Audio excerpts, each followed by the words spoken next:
चर्चा करेंगे एकादशी व्रत की, जो 30 तारीख को आ रही है, जिसका नाम है अजा एकादशी।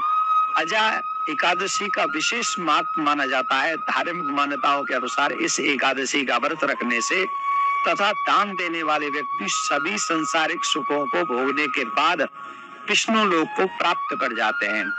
भाद्रपद कृष्ण पक्ष में पड़ने वाली यह एकादशी समस्त पापों का नाश करने वाली तथा अश्वमेध यज्ञ के बराबर फल देने वाली मानी जाती है।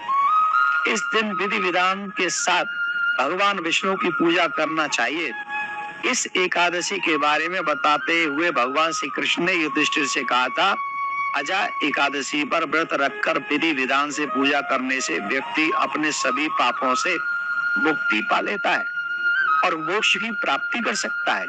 इसीलिए इस दिन इस व्रत को रखकर पूरे मन के साथ भगवान नारायण की आराधना करनी चाहिए और इसका बहुत खास महत्व है।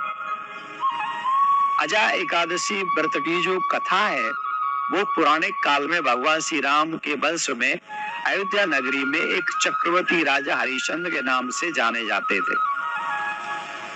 राजा ने अपनी सत्यनिष्ठा और ईमानदारी के लिए बहुत प्रसिद्धि प्राप्त की थी। एक बार देवताओं ने इनकी परीक्षा लेने की योजना बनाई।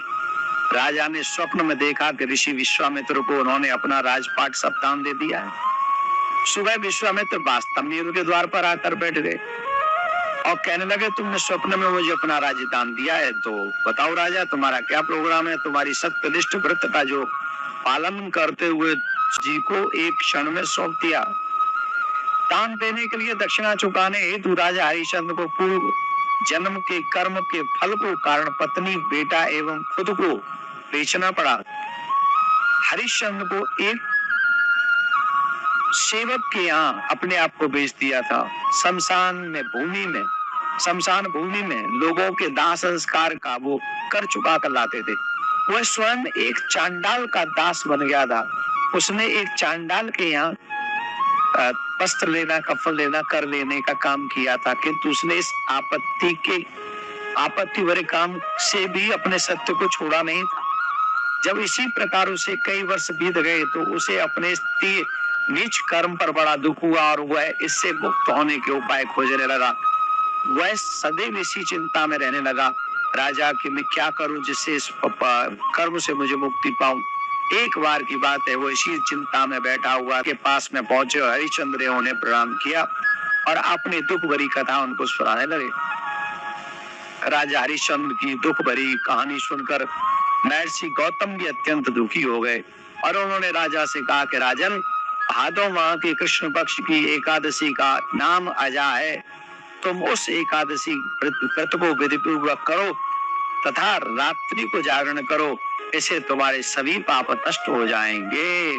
महर्षि गौतम इतना कहकर आलोक हो गए। चूंकि एकादशी आने पर राजा हरिश्चंद्र ने महर्षि के वचनों के अनुसार विधि पूर्वक उपवास किया, व्रत किया, जागरण किया रात्रि में।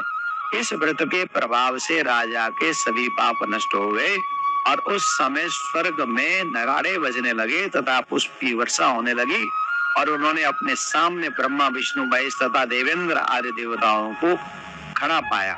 उन्होंने अपने मृतक पुत्र को जीवित तथा अपनी पत्नी को राशि, वस्त्र तथा आभूषणों से परिपूर्ण देखा। व्रत के प्रभाव से राजा को पुनः अपने राज्य की प्राप्ति हुई। वास्तव में एक ऋषि ने राजा की परीक्षा लेने के लिए ही ये सब औतुक्त के प्रभाव से ऋषि द्वारा रची गई सारी माया समाप्त हो गई और अंत में हरिश्चंद्र ने अपने परिवार सहित स्वर्ग लोक के लिए प्रस्थान किया। हे राजन, यह सब अजा एकादशी के व्रत का प्रभाव था। जो मनुष्य इस उपवास को करता है, विधि विधान पूर्वक करता है तथा रात्रि में जागरण करते हैं, उनके सभी पाप नष्ट हो जाते हैं और अंत में वे स्वर्ग को प्राप्त करते हैं। इस एकादशी व्रत की कथा श्रवण मात्र से ही अश्वमेध यज्ञ का फल प्राप्त हो जाता है।